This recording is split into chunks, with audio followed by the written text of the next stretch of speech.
আসসালামু আলাইকুম। স্বাগত হোমিওকথনের বিশেষ আয়োজন হোমিওপ্যাথি সাধারণ জিজ্ঞাসা ও উত্তরের আজকের পর্বে। আজকে আমাদের সঙ্গে আছেন একজন সফল হোমিওপ্যাথিক চিকিৎসক ডক্টর মোহাম্মদ মুস্তাফিজুর রহমান সিদ্দিকী স্যার, যিনি দীর্ঘদিন ধরে হোমিওপ্যাথিক চিকিৎসা পেশায় যুক্ত আছেন। একাধারে সরকারি হোমিওপ্যাথিক মেডিকেল কলেজের সাইকোলজি বিভাগে প্রভাষক হিসেবেও সম্মানের সাথে দায়িত্ব পালন করে আসছেন। আজকে আমরা চেষ্টা করব স্যারের অভিজ্ঞতা, জ্ঞান এবং অনুপ্রেরণার গল্পগুলো আপনাদের সামনে তুলে ধরতে। আসসালামু আলাইকুম স্যার। ওয়ালাইকুম আসসালাম কেমন রাহমাতুল্লাহি আছেন ওয়া স্যার? আলহামদুলিল্লাহ ভালো আছি। তুমি কেমন স্যার, আছো? আলহামদুলিল্লাহ স্যার, ভালো আছি। স্যার, আমাদের হোমিওপ্যাথি নিয়ে নানান প্রশ্ন, এমনকি আমাদের অনেক ভুল ধারণাও আছে, যেগুলো সম্পর্কে আমরা জানতে আজকে আপনার কাছে এসেছি। স্যার, সকলেই চিকিৎসক হতে চায়, কিন্তু হোমিওপ্যাথি সেক্টরটা বেছে নেওয়ার পেছনে সবার একটা গল্প থাকে। কেউ হয়তো পারিবারিক দিক থেকে অনুপ্রাণিত হয়, কেউ হয়তো রোগীর কষ্ট দেখে, আবার কারোর ভিন্ন ধরনের অনেক গল্প থাকে। তো আপনার হোমিওপ্যাথির সাথে যুক্ত হওয়ার পেছনের গল্পটা কি ছিল? ধন্যবাদ সুন্দর একটি প্রশ্ন করার জন্য সিনথিয়াকে। দেন আমি বিভিন্ন বিশ্ববিদ্যালয়ে পরীক্ষা দিচ্ছিলাম, মেডিকেলে হলো না। এরপরে আমি ঢাকা বিশ্ববিদ্যালয়ে গণিতে চান্স পেয়েছিলাম। আমার বাবা একজন শিক্ষক ছিলেন। আমার বাবার ইচ্ছা ছিল যে আমাকে দিয়ে চিকিৎসক বানাবেন, বা ওনার স্বপ্ন ছিল। তো আমারও একটা স্বপ্ন ছিল যে আমি ডাক্তার হবো, অন্য কোনো লাইনে আমি যাবো না। এরপরে যখন আমি দেখলাম যে এখানে সরকারি হোমিওপ্যাথিক মেডিকেল কলেজ আছে, তো আমি এখানে উল্লেখ্য যে আমি ঢাকা বিশ্ববিদ্যালয়ের ম্যাথের ভর্তিটা আমি ক্যান্সেল করে এখানে ভর্তি হয়েছিলাম। আমি অবশ্য জাহাঙ্গীরনগর ইউনিভার্সিটিতেও আমার বাংলার ডিপার্টমেন্ট হয়েছিল। আমি চিন্তা করলাম যে বাংলায় কেন ভর্তি হব, আমি তো সায়েন্স ব্যাকগ্রাউন্ডের স্টুডেন্ট। বাংলা সাহিত্য সংস্কৃতি এটা আমার কাছে এতটা পছন্দ ছিল না। তো যাই হোক, বাংলায় ভর্তি হওয়া হলো না। ঢাকা বিশ্ববিদ্যালয়ে ম্যাথে ভর্তি হয়েছিলাম, সেটা ক্যান্সেল করে পরে হোমিওপ্যাথিতে ভর্তি হলাম। মূলত এখানে যে অনুপ্রেরণাটা আসছে সেটা হচ্ছে আমি আমার বাবার কাছ থেকে পেয়েছিলাম। হ্যাঁ, হ্যাঁ, অনেক সময় দেখা যায় যে আমরা কোনো সেক্টরে ভর্তি হওয়ার কথা ভাবলেও পরিবার থেকে আমরা অনুপ্রেরণাটা পাই না, কিন্তু সেখানে আপনার সবচেয়ে বড় যে আস্থার স্থল, আপনি বাবার কাছ থেকে অনুপ্রেরণাটা পেয়েছেন, এটা খুবই ভালো এবং সুন্দর একটি অনুপ্রেরণার গল্প শুনলাম। তো এবার যদি আমরা একটু আসল বিষয় নিয়ে আলোচনা করতে চাই, জি, যে অনেকেই হোমিওপ্যাথি শুনেছেন, কিন্তু হোমিওপ্যাথির যে মূল নীতি সেগুলো সম্পর্কে আসলে সঠিক বা স্পষ্ট ধারণা কেউই রাখে না। তো আমরা যদি একটু হোমিওপ্যাথির মূল ভিত্তি বা মূলনীতি সম্পর্কে জানতে চাই, তাহলে আপনি কি বলবেন? ধন্যবাদ তোমাকে। হোমিওপ্যাথি তো একটা মূলনীতির মাধ্যমেই চলে, এটার জন্মটাই হয়েছে মূলনীতির মাধ্যমে। কিন্তু এখানে একটু উল্লেখ করতে হয় যে ডক্টর হ্যানিম্যান উনি একজন প্রচলিত চিকিৎসা বিজ্ঞানী ছিলেন, চিকিৎসক ছিলেন। উনি যখন দেখতে পেলেন যে ওনার চিকিৎসায় যে কোনো একটা ডিজিজ মানে ফুললি কিউর হয় না, যখন উনি দেখতে পেলেন যে একটা ডিজিজ কে মানে রেমেডি দিতে চাইলে দেখা যাচ্ছে যে আরেকটা ডিজিজ দ্বারা আক্রান্ত হয়। অর্থাৎ উনি যখন দেখতে পেলেন যে এখানে একটা সাইড এফেক্ট কাজ করছে, তখন উনি এই মূল ধারার যে হোমিওপ্যাথি উনি এটা আবিষ্কার করলেন 1796 সালে। তো হোমিওপ্যাথির যে মূলনীতি সেটা হচ্ছে যে হোমিওপ্যাথি একটা বেসিকের উপর চলে, সেটা হচ্ছে যে সিমিলিয়া সিমিলিবাস কিউরেন্টার, যার বাংলার অর্থ হচ্ছে সদৃশ্য বিধান। সদৃশ্য বিধান কি, এখানে যে জিনিসটা আসে সেটা হচ্ছে আমরা বলি যে হোমিওপ্যাথি হচ্ছে symptom based treatment. Symptom based treatment. আর পক্ষান্তরে অ্যালোপ্যাথিক যেটা আমরা যদি একটু ডিফারেন্সিয়েশন করি সেটা হচ্ছে যে ডিজিজ বেসড ট্রিটমেন্ট। তো এক্ষেত্রে আমরা যেহেতু বললাম যে সিমটম বেসড ট্রিটমেন্ট, তাহলে এখানে লক্ষণ যে এখানে আমাদের কাছে পেশেন্ট যেটা আসে তাদের আমরা কি করি সেটা প্রথমে আমরা একটা কেস হিস্ট্রি নিই। হ্যাঁ, কেস হিস্ট্রির মধ্যে কি থাকে ইনক্লুড, যে একটা পেশেন্টের এসে বললো যে আমার জ্বর হয়েছে, মাথা ব্যথা হয়েছে, বমি বমি ভাব হচ্ছে, এই সমস্যাগুলি নিয়ে সে কমপ্লেন নিয়ে আসে। দেন তার একটা আমরা রোগী লিপি তৈরি করি, তার characteristic symptom, mental symptom, peculiar symptom, হ্যাঁ, বা রোগটার ডিপনেস, কতদিন ধরে সে এই রোগে ভুগতেছে। হুম, তো এরকম মানে নিয়ে তার একটা রোগী লিপি তৈরি করি, কেস হিস্ট্রি, অর্থাৎ যেটা আমরা কে বলা হয় কেস হিস্ট্রি, হ্যাঁ, কেস টেকিং। তো এই কেস টেকিংটা মূলত আমাদের যে নেওয়া হয় সেটা টোটালিটি অফ সিমটম আমরা কালেক্ট করার জন্য আমরা একটা কেস হিস্ট্রি দাঁড় করাই। এখন হোমিওপ্যাথি যেটার মূলনীতি হচ্ছে সেটা হচ্ছে সিমিলিয়া সিমিলিবাস কিউরেন্টার, অর্থাৎ সদৃশ্যে সদৃশ্য আরোগ্য লাভ। সদৃশ্য, সদৃশ্যে আরোগ্য লাভ। এখন সদৃশ্য আর সদৃশ্যে কি, মানে এখানে যদি আমি কোশ্চেন করি তাহলে সদৃশ্যটা কি? সদৃশ্য হচ্ছে সেটাই যে রোগী যে সিমটমগুলা আমাদেরকে বলবে, রোগীর যে টোটালিটি অফ সিমটম অর্থাৎ সামগ্রিক লক্ষণাবলী আমরা যে নিব, সেটার সঙ্গে আমরা কি মেডিসিনের যে সিমটমগুলি অর্থাৎ সর্বাধিক সিমটমগুলি আমরা মিলে সামঞ্জস্যতা রেখে আমরা মেডিসিন সিলেকশন করি। এটাই হচ্ছে হোমিওপ্যাথির মূলনীতি। অন্যদিকে যদি আমরা বলি যে homeopathy treat the patient not the disease, সেটাও আমরা বলতে পারি যে হোমিওপ্যাথি কি করে, সেটা হচ্ছে যে রোগীর চিকিৎসা করে না, রোগের চিকিৎসা করে না, রোগীর চিকিৎসা করে। হ্যাঁ, এটাই হচ্ছে হোমিওপ্যাথির মূলনীতি। এটাকে যদি অন্যভাবে আমরা বলি, let likes be treated with likes, অর্থাৎ কাঁটা দিয়েই কাঁটা তুলতে হয়। মানে উদাহরণস্বরূপ আমি বলতেছিলাম যে আমি গহীন বনে হেঁটে যাচ্ছিলাম, প্রতিমধ্যে দেখা গেল যে আমার পায়ে কাঁটা বিঁধল। কাঁটা বিধার কারণে যে সিমটমগুলো অ্যারাইজ করে, যে সিমটমগুলো পরিলক্ষিত হয়, প্রকাশিত হয়, সেই সিমটমের সঙ্গে আমার যে মেডিসিনের মিল, সেই মেডিসিনটা আমি নির্বাচন করি। এটাই হচ্ছে, that is also called the homeopathy principle. Sir, এখন যদি একটা ব্যবহারিক বা প্র্যাকটিক্যাল একটা প্রশ্ন আপনাকে করতে চাই, যে ওষুধ নির্বাচনের ক্ষেত্রে পোটেন্সি এবং ডোজ নির্ধারণ করা অনেক গুরুত্বপূর্ণ। তো বিভিন্ন জনে বিভিন্ন ভাবে এই পোটেন্সি এবং ডোজ নির্ধারণ করে।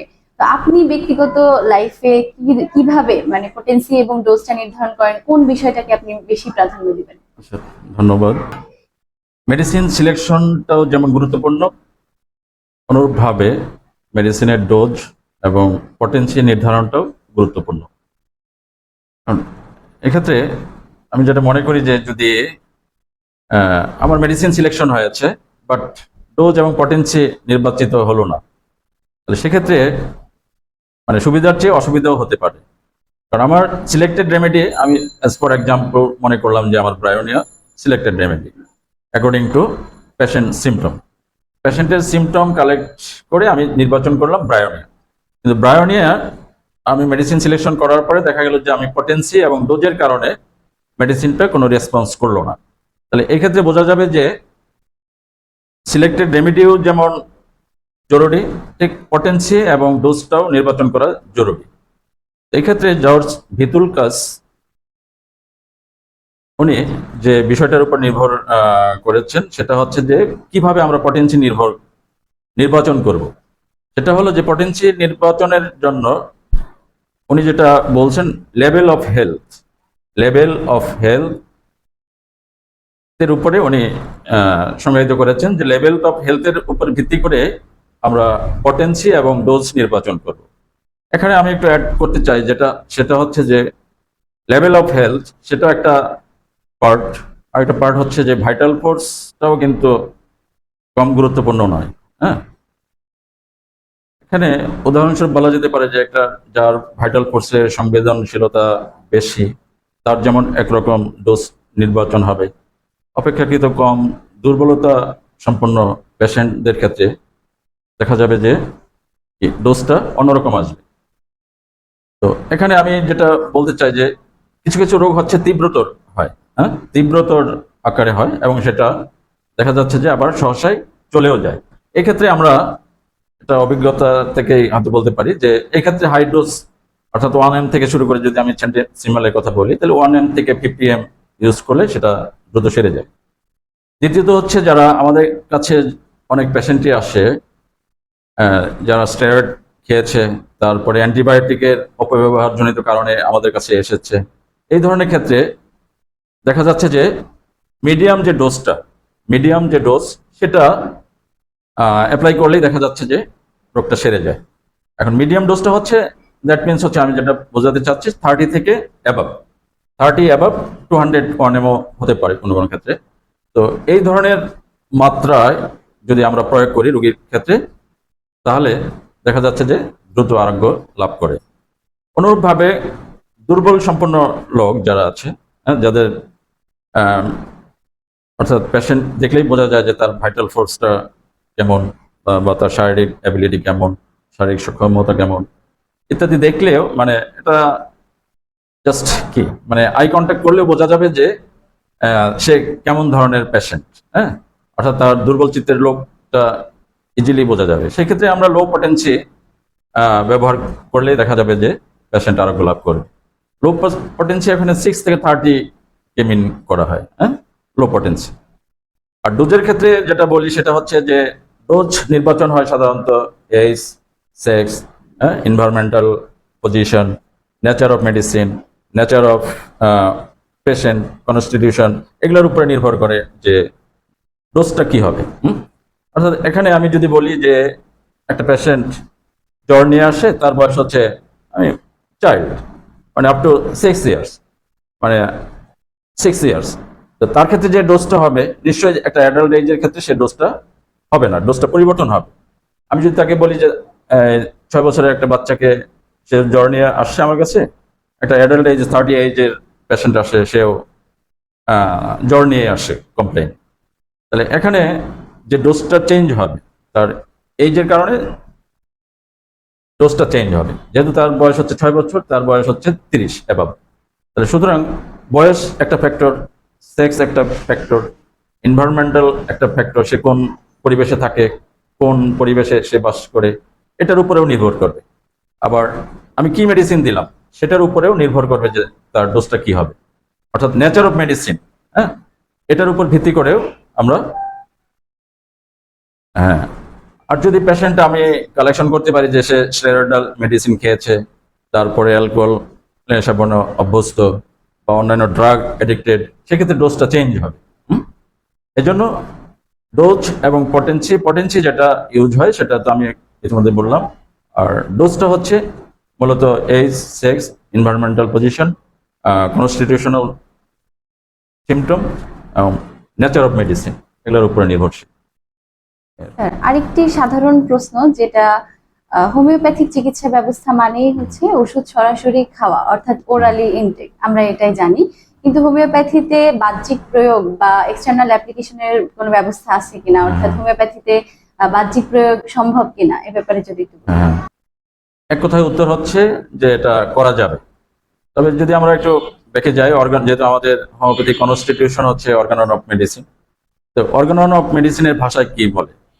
অর্গানন অফ মেডিসিনের ভাষায় যেমন 185 এবং 203 অ্যাপোরিজমে ডক্টর হেনিম্যান বলেছেন যে ইন্টারনাল মেডিসিনের সঙ্গে কোনো বাহ্যিক প্রয়োগ করা যাবে না, শুধু হোমিওপ্যাথিক মেডিসিন ইন্টারনালি, অর্থাৎ মুখেই ওরালেই খাবে।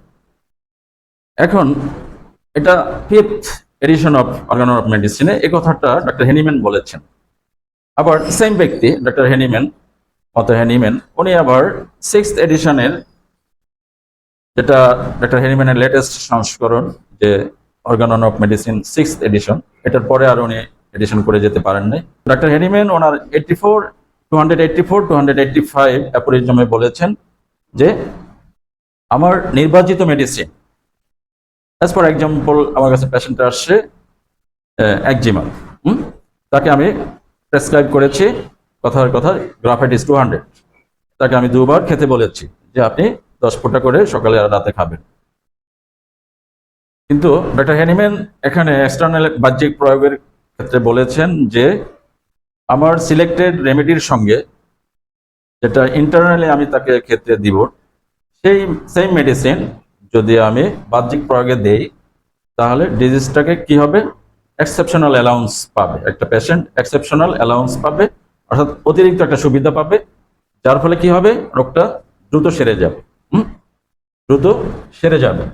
ডক্টর হেনিম্যান এই জন্য এটাকে অ্যাপ্রিসিয়েট করেছেন তার 6th addition of organon of medicine. তো সুতরাং এই ক্ষেত্রে আমরা প্রতীয়মান হয় যে কি হোমিওপ্যাথিতে বাহ্যিক প্রয়োগ করা যাবে। আজকের দিনে চিকিৎসা বিজ্ঞানের একটা বড় চ্যালেঞ্জ হচ্ছে অ্যান্টিবায়োটিক রেজিস্ট্যান্ট। রোগী সাড়া দিচ্ছে না বা বিভিন্ন ধরনের জটিলতা তৈরি হচ্ছে। এই প্রেক্ষাপটে আপনি কি মনে করেন, হোমিওপ্যাথি একটি কার্যকর বিকল্প হতে পারে কিনা?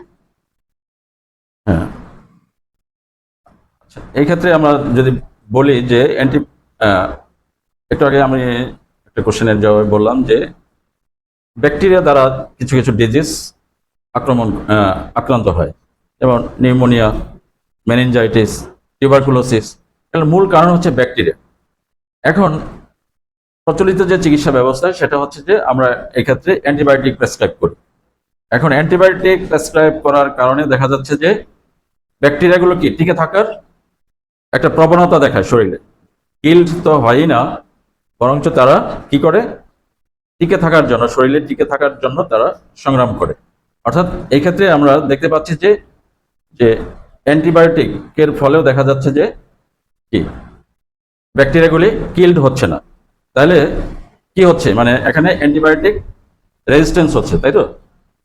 তাহলে সেই ক্ষেত্রে হোমিওপ্যাথিক একটা বিকল্প হতেই পারে। হোমিওপ্যাথি একটা বিকল্প হতে পারে, যেহেতু হোমিওপ্যাথি আমরা আগেও বলেছি যে হোমিওপ্যাথির মূলনীতি হচ্ছে homeopathy treat the patient not the disease.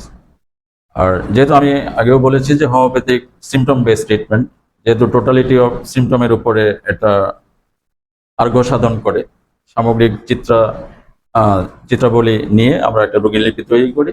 সেই রোগীলিপি তৈরিতে কি করবে, অ্যান্টিবায়োটিক যে রেজিস্ট্যান্স এটার সহায়ক ভূমিকা পালন করতে পারে, যেহেতু আমরা সিমটম বেস ট্রিটমেন্ট দিই। কিন্তু হোমিওপ্যাথি এটা অবশ্যই বিকল্প চিকিৎসা ব্যবস্থা, যে আমরা যেহেতু রেজিস্ট্যান্স হচ্ছে, তো এটাও একটা সিমটম, তো সেখানে আমাদের সামগ্রিক চিকিৎসা যদি আমরা দেই, রোগীর সবকিছু মিলে, অর্থাৎ তার রোগীলিপি তৈরি করে যদি আমরা মেডিসিন দিই, তাহলে কি হবে, ভাইটাল ফোর্সটাকে ত্বরান্বিত হবে এবং তার সংবেদনশীলতা বৃদ্ধি পাবে। অন্য ক্ষেত্রে দেখা যাচ্ছে যে হোমিওপ্যাথি ঔষধ অ্যান্টি মাইক্রোবিয়াল ফর্ম করে, হ্যাঁ, সেক্ষেত্রেও আমরা বলতে পারি যে এটা হোমিওপ্যাথিক একটা বিকল্প চিকিৎসা ব্যবস্থা। স্যার, আমরা জানি প্রচলিত অনেক ওষুধের পার্শ্ব প্রতিক্রিয়া থাকে, মানে রোগ ভালো করতে যে অন্য রোগের সৃষ্টি হয়ে যায়। তো হোমিওপ্যাথিতে পার্শ্ব প্রতিক্রিয়ার কোনো ঝুঁকি আছে কিনা? আসলে প্রচলিত চিকিৎসা ব্যবস্থায় আমরা যেটা দেখতে পারি, প্রত্যেকটা মেডিসিনই তাদের পার্শ্ব প্রতিক্রিয়া আছে। অ্যালোপ্যাথিতে যে ওষুধগুলির, আমি যদি একটা নাপার কথা বলি, নাপাতেও সাইড এফেক্ট আছে। অন্যান্য অ্যান্টিবায়োটিকের কথা তো বলাই বাহুল্য। আর যেমন অ্যাজিথ্রোমাইসিন একটা অ্যান্টিবায়োটিক, হাইলি অ্যান্টিবায়োটিক, এটাতে রেজিস্ট্যান্স তো হচ্ছে, বা কিছু কিছু ক্ষেত্রে তো কাজও করছে। সবার ক্ষেত্রে যে যারা যত্র ব্যবহার করছে তাদের ক্ষেত্রে হয়তো আলাদা, কিন্তু কিছু কিছু পেশেন্টের ক্ষেত্রে তো অ্যান্টিবায়োটিক কাজ করছে এখনো। তো একজন পেশেন্ট আসলো, তীব্র জ্বর, মাথা ব্যথা, শরীর ব্যথা, তো ডক্টর কি করলেন, অ্যাজিথ্রোমাইসিন দিলেন। অ্যাজিথ্রোমাইসিন দেওয়ার কারণে তার ফিভারটা রিকভারি হলো, কিন্তু তার কিছু সাইড এফেক্ট প্রদর্শন করলো, যেমন শরীর ব্যথা, কনস্টিপেশন, হ্যাঁ, মাথা ব্যথা। এই যে সিমটমগুলি, এগুলো কিন্তু তার কুফল। কিসের কুফল? ওই যে অ্যাজিথ্রোমাইসিন যে অ্যান্টিবায়োটিক, এটার কুফল হচ্ছে বডি এক, তারপরে লাম্বেগো, অর্থাৎ কোমরে ব্যথা, শরীর ব্যথা বা কোষ্ঠকাঠিন্য, হ্যাঁ। কিন্তু সে কিন্তু প্রথম যে আসছিল আমাদেরকে কাছে, প্রথম যখন আসছিল, সে কিন্তু ফিভার নিয়ে আসে। ফিভার নিয়ে আসার কারণে একটা কমপ্লেন নিয়ে আসে, ফিভার হয়তো বা অ্যানোরেক্সিয়া আছে, অরুচি আছে। কিন্তু দেখা গেল যে ফিভারটা সেরে গেছে, বাট তার আদার সিমটম অ্যারাইজ করেছে। তো এটাই হচ্ছে পার্শ্ব প্রতিক্রিয়া। এখন হোমিওপ্যাথিতে পার্শ্ব প্রতিক্রিয়া অন্যান্য চিকিৎসার চেয়ে খুবই কম। বর্তমানে বাংলাদেশের প্রেক্ষাপটে আমরা যদি দেখি, যেখানে স্বাস্থ্যসেবার সুযোগ সুবিধা খুবই সীমিত, ব্যয়বহুল, এবং গ্রামীণ এলাকায় ডাক্তার পাওয়া খুব কঠিন। তো এই প্রেক্ষাপটে বাংলাদেশের এই আর্থসামাজিক অবস্থায় হোমিওপ্যাথি কি কি অবদান রাখতে পারে বলে আপনি মনে করেন? জাতীয় স্বাস্থ্যনীতিতে হোমিওপ্যাথি যখন ইনক্লুড হয়েছে, নিশ্চয়ই এর প্রচার প্রসার এবং এর চাহিদা এবং এর পরিধি নিশ্চয়ই সমাদৃত। হ্যাঁ, তাহলে আমরা মনে করি যে এক পরিসংখ্যানে দেখা গেছে যে এটা ডিজি হেলথের একটা পরিসংখ্যান, ডিজি হেলথ স্বাস্থ্য অধিদপ্তরের একটা পরিসংখ্যান, যে দেশের 42% লোক স্বাস্থ্য সেবা পায়। সেখানে 22% রোগী অ্যালোপ্যাথিক দ্বারা সমাদৃত, অর্থাৎ অ্যালোপ্যাথিক চিকিৎসায় সেবা পাচ্ছে। সেখানে 12% হোমিওপ্যাথিক চিকিৎসায় সেবা পাচ্ছে। বাকি যে 8% সেখানে ইউনানি, আয়ুর্বেদিক এবং অন্যান্যর কথা বলা আছে। এটা ডিজি হেলথের একটা সার্ভে। আমরা যেটা মনে করি যে বাংলাদেশের 40% লোক হোমিওপ্যাথিক চিকিৎসা সেবা পায়, 40% লোক সেবা পায়। আমরা যদি একটু লক্ষ্য করি আমাদের চারপাশে, তা হচ্ছে যে আমরা যেখানেই থাকি না কেন তার ডানে বামে সামনে পিছনে একটু তাকালেই দেখা যাবে যে হোমিওপ্যাথিক চিকিৎসক ফার্মেসি দিয়ে বসে আছেন বা চিকিৎসা সেবা দিয়ে যাচ্ছেন। এর মূল কারণ হচ্ছে যে বাংলাদেশের যে আর্থসামাজিক প্রেক্ষাপট, 90% লোক দরিদ্র সীমার নিচে বাস করে বাংলাদেশে এখনো। তো এই বৃহৎ জনসংখ্যাকে শুধুমাত্র অ্যালোপ্যাথিক এর মতো একটা ব্যয়বহুল চিকিৎসা দ্বারা স্বাস্থ্যসেবা নিশ্চিত করা সম্ভব নয়। সেখানে এই কারণেই হয়তো বা গভর্নমেন্ট স্বীকার করে নিয়েছেন বা গভর্নমেন্টের পৃষ্ঠপোষকতায় জাতীয় স্বাস্থ্যনীতিতে হোমিওপ্যাথিকে ইনক্লুড করেছেন এবং এটার সুবিধা সাধারণ জনগণের কাছে পৌঁছে যাচ্ছে ক্রমান্বয়ে। এটা হলো একটু আগে আমরা বললাম যে 40% লোক, আমি মনে করি যে এখানে গ্রামীণ শহর এভারেজ, এটা আমি মনে করি যে 40% লোক হোমিওপ্যাথিক চিকিৎসা সেবা নেন। কি কারণে নেন? এটা হচ্ছে যে পার্শ্ব প্রতিক্রিয়াহীন একটি চিকিৎসা ব্যবস্থা। অনেকাংশে কিছু কিছু ক্ষেত্রে পার্শ্ব প্রতিক্রিয়া থাকতেই পারে, আমি আগেও বলেছি। তো যাই হোক, হয়তো বা 40% লোকের আস্থা, বিশ্বাস এবং তারা হয়তো এই চিকিৎসা ব্যবস্থাটাকে পছন্দ করে বিধায় হোমিওপ্যাথির প্রতি তারা আকৃষ্ট হচ্ছে এবং এটা দিন দিন এই সংখ্যা আমার মনে হচ্ছে যে এটা বাড়বে, বই কি কমবে না। আমার মনে হয় যে বাংলাদেশ সরকার যদি আরো পৃষ্ঠপোষকতা দেয় তাহলে একটা পর্যায়ে গিয়ে দেখা যাবে যে অ্যালোপ্যাথির পাশাপাশি হোমিওপ্যাথিও একটা অবস্থানে চলে আসবে, এটা আমার বিশ্বাস। আমরা সবাই আশা করি হোমিওপ্যাথির আরো বিস্তার ঘটবে। বিস্তার করবে। আলোচনার একেবারে শেষ পর্যায়ে অত্যন্ত গুরুত্বপূর্ণ একটি বিষয় আপনার কাছে জানতে চাইবো। বর্তমানে অনেক তরুণ হোমিওপ্যাথি নিয়ে পড়াশোনা করছে, অনেকেই নতুন ডাক্তার হয়েছেন।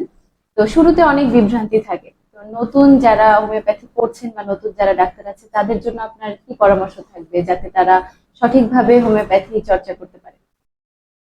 ধন্যবাদ, সুন্দর প্রশ্ন। আমার উপদেশ থাকবে যে আমরা সবাই হেনিমেনিয়ান হব। নাম্বার 1, হেনিমেনিয়ান হব, অর্থাৎ আমরা হেনিম্যান যেভাবে আমাদেরকে চিকিৎসা ব্যবস্থা দিতে বলেছেন, অর্থাৎ ক্লাসিক্যাল যে ট্রিটমেন্ট, এটা আমরা নাম্বার 1 দিতে বলবো এবং হেনিম্যানের আদর্শ এবং তার অনুসৃত যে বাণীগুলি এগুলো যেন আমরা ঠিক রাখি। হ্যাঁ। নাম্বার 2 হচ্ছে যে রোগীর প্রতি সহানুভূতিশীল হতে হবে, রোগীর প্রতি সহানুভূতিশীল হতে হবে এবং মানবিক ডক্টর হতে হবে। নাম্বার 3 হচ্ছে আমাদেরকে শিক্ষার যে চেষ্টা সেটা অব্যাহত রাখতে হবে আপটু মানে কি বলবো যে মৃত্যু পর্যন্ত। মানে চিকিৎসা সেবার যে ইয়েটা, এখানে আমরা যদি বিএচএমএস পাস করে বসে গেলাম, পড়াশোনা করলাম না, তাহলে কিন্তু হবে না। অর্থাৎ আমাদের পড়াশোনার জ্ঞান বৃদ্ধির জন্য এটা চর্চা করতেই হবে। তাহলে নাম্বার 1 কি বললাম যে হেনিমেনিয়ান হতে হবে, অর্থাৎ ক্লাসিক্যাল হোমিওপ্যাথ হতে হবে, নাম্বার 1। নাম্বার 2 হচ্ছে মানবিক ডাক্তার হতে হবে এবং রোগীর প্রতি সহানুভূতিশীল হতে হবে। নাম্বার 3 হচ্ছে কি জ্ঞান অর্জনের জন্য সর্বদাই চেষ্টা রাখতে হবে। অনেক ধন্যবাদ স্যার আপনাকে এত সুন্দর করে আমাদের সকল প্রশ্নের উত্তর দেওয়ার জন্য। আশা করি দর্শকরাও আজকে আলোচনার মাধ্যমে হোমিওপ্যাথি সম্পর্কে স্পষ্ট ধারণা পেয়েছেন। আমরা চাই এই ধারার চিকিৎসা ব্যবস্থা আরো সুগঠিতভাবে প্রসার লাভ করুক। সবাইকে ধন্যবাদ আজকের আলোচনায় আমাদের সঙ্গে থাকার জন্য। আজকে এই পর্যন্তই, দেখা হবে আবারও নতুন কোনো পর্বে, নতুন কোনো হোমিওপ্যাথির উজ্জ্বল তারকার উপস্থিতিতে। সেই পর্যন্ত ভালো থাকুন, সুস্থ থাকুন, হোমিও কথনের সাথেই থাকুন। আসসালামু আলাইকুম।